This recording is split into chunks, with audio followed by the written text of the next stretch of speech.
आजपासून 3 दिवस राज्यात मुसळधार. ठाणे रायगडसह घाटमाथ्याला रेड अलर्ट. आज आणि उद्या कोकणातील काही भागातही अतिवृष्टीचा इशारा.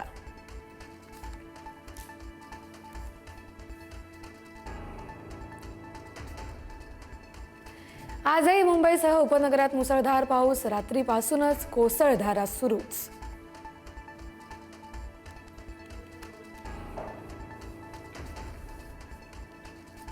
मुंबईतील मुसळधार पावसाचा परिणाम लोकलवर. तिन्ही मार्गांवरील लोकल 10 ते 15 मिनिटं उशिरानं. प्रवाशांना रेल्वेचे वेळापत्रक पाहूनच घराबाहेर पडण्याचं आवाहन.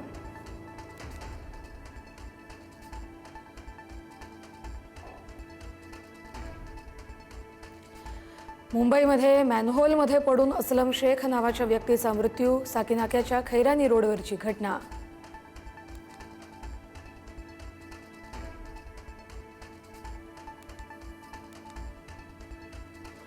साकीनाक्याच्या दुर्घटनेला पालिकेचे आयुक्त अश्विनी भिडे जबाबदार. मुंबईचे उपमहापौर संजय घाडी यांची कारवाईची मागणी. तर थेट आयुक्तांना जबाबदार धरणं चुकीचं. महापौर रितू तावडे यांच्याकडून पाठराखण.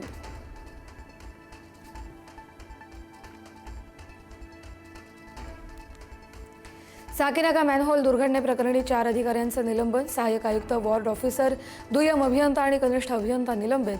तर कॉन्ट्रॅक्टरवर पोलीस गुन्हा दाखल करण्याचा निर्णय. बीएमसी आयुक्त अश्विनी भिडे यांची माहिती.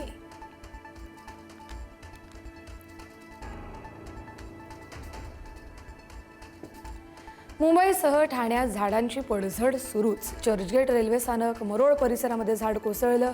मीरा भाईंदरमध्ये धावत्या दुचाकीवर झाड कोसळून चालकही जखमी.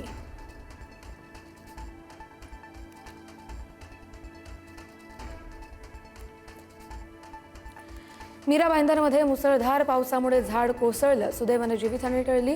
महापालिकेच्या कार्यपद्धतीवर नागरिकांकडून प्रश्नचिन्ह.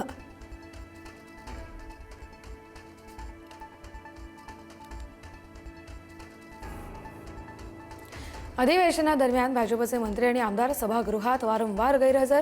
भाजप प्रदेशाध्यक्ष रवींद्र चव्हाण यांनी व्यक्त केली नाराजी. मुख्यमंत्र्यांची भेट घेत गैरहजर राहणाऱ्यांवर कारवाईचे संकेत.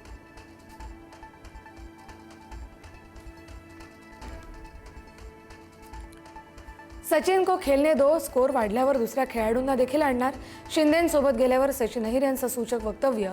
कोणत्या नवीन आमदार फुटणार याची चर्चा सुरू.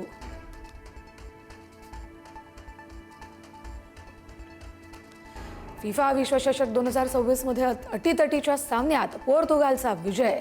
क्रोएशियाला नमवत ख्रिस्टियानो रोनाल्डोच्या पोर्तुगाल संघाची राऊंड ऑफ 16 मध्ये धडक. रोनाल्डो आणि गुंजालो रामोसच्या गोलच्या जोरावर पोर्तुगालचा विजय.